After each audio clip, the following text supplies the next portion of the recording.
hope you don't mind if I introduce myself. So my name is Doug Gordon. Some of you may know me. I have a radio show called Inspirational People, Inspirational Stories, 3:30 on Friday on Dublin City FM.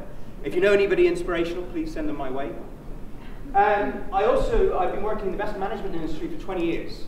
Starting at the bottom, I was at Fidelity as a customer services guy. I then went to Lazard, I was sales support.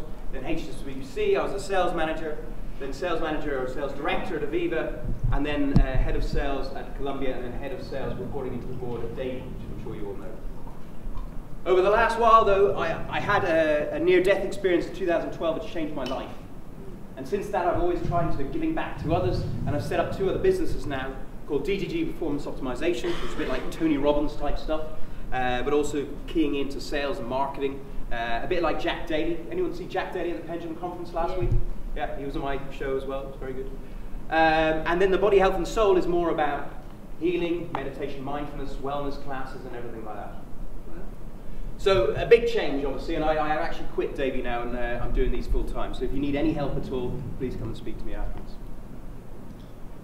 Before I go into, though, of how you can optimize your team and how you can optimize key account management, I'm just going to give you a little bit of background, if you don't mind, on me and the industry that I was in, so you can understand where I'm coming from and what I'm trying to explain. So, what is my investment companies that I'm working for? What do they sell? Well, mutual funds, of course. So we're saying cash funds, bond funds, property funds, equity funds, and hedge funds. And the aim of the business was always, or the fund manager was always, to outperform the benchmark or outperform the peers and add as much value as possible to clients. Now actually, when I spoke to a lot of my fund managers in some of my former companies, I say, what are your goals? What do you want to achieve in life? And they always go, well, I want to get the best possible performance to bring as much money in as possible for my fund. And I go, no.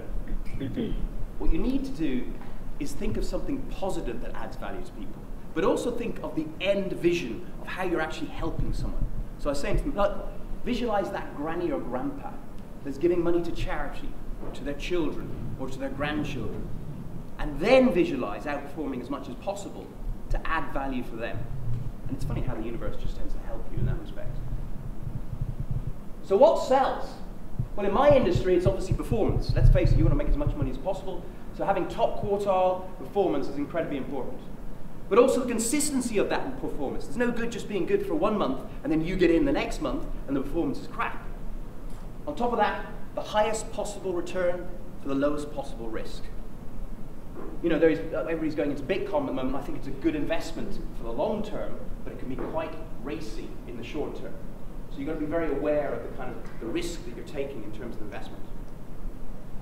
And obviously you need energetic and enthusiastic fund managers. There's like 10 or 20,000 fund managers out there, so the fund analysts can choose whatever one they want.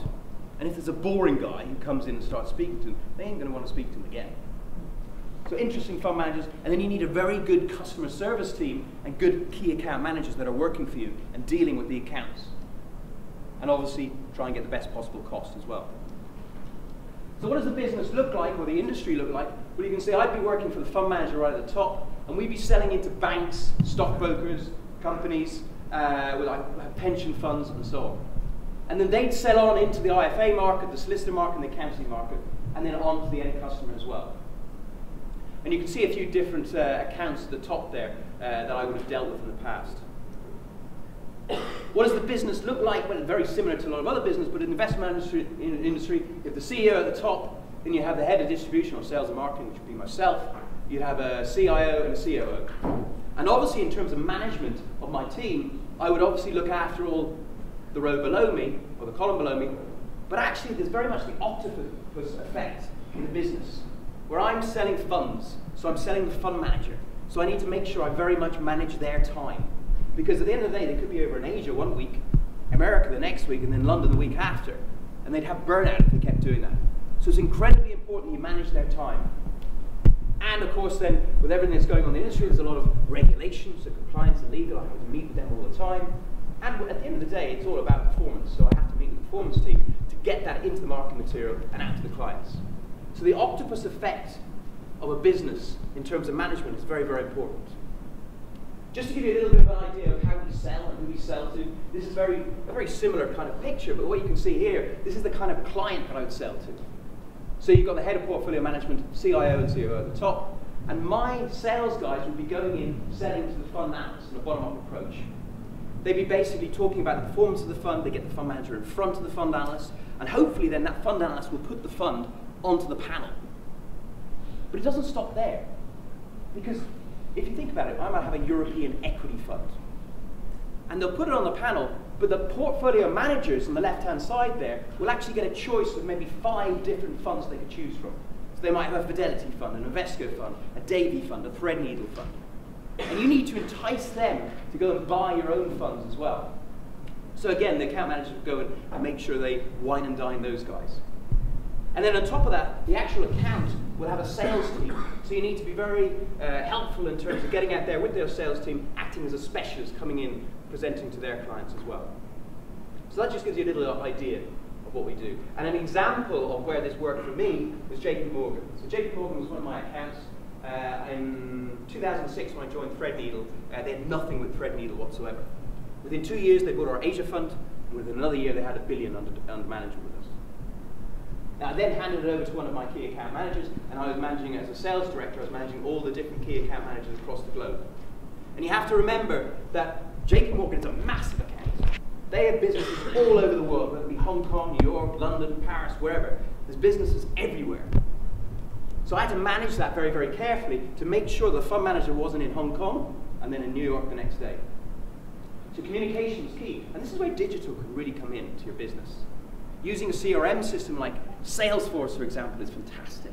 And I use that all the time. So we do the obvious thing in terms of monthly meetings, but we'd also set up in Salesforce a global account of JP Morgan. And then there'd be subsections of that account of all the different offices all over the world. And then we'd have all the key decision makers when they make those decisions, and then all the meetings on there as well. I always said to my team, if the meeting is not on Salesforce, it doesn't exist.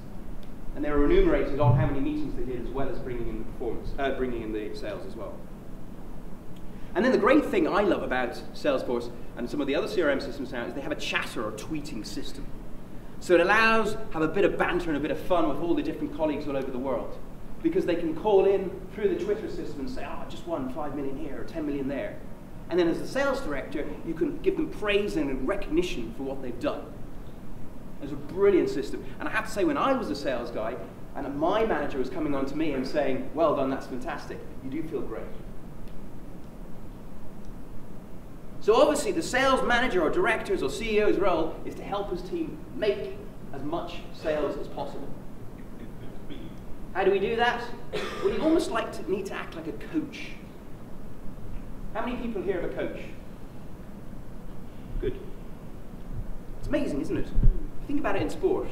Every single top-performing athlete, or golfer, or tennis player, or footballer, or rugby. I mean, I deal with the Leinster guys, and they have a kicking coach, a passing coach, a scrum coach, and yet we as business owners and CEOs, we think, I don't need a coach. I'm up here, I've done it. Having a coach is incredibly important. And one of my favorite guys, I'm sure you all know, this guy. Everybody know who this is? Yeah. Mm-hmm. Yeah? Tony Robbins. He's worth a mere 450 million. He's probably one of the best performance coaches in the world. And like me, he likes to get people up and doing things in meetings like this. So I'm going to get you up again. This time, I'd like you to introduce yourself to someone you don't know. And my 9-year-old daughter, Sarah's here today with me. And I'd like you to introduce yourself to someone and tell them what your favorite hobby, hers is gymnastics, favorite hobby you enjoyed doing when you were 9. And I'll tell you why afterwards. Go for it.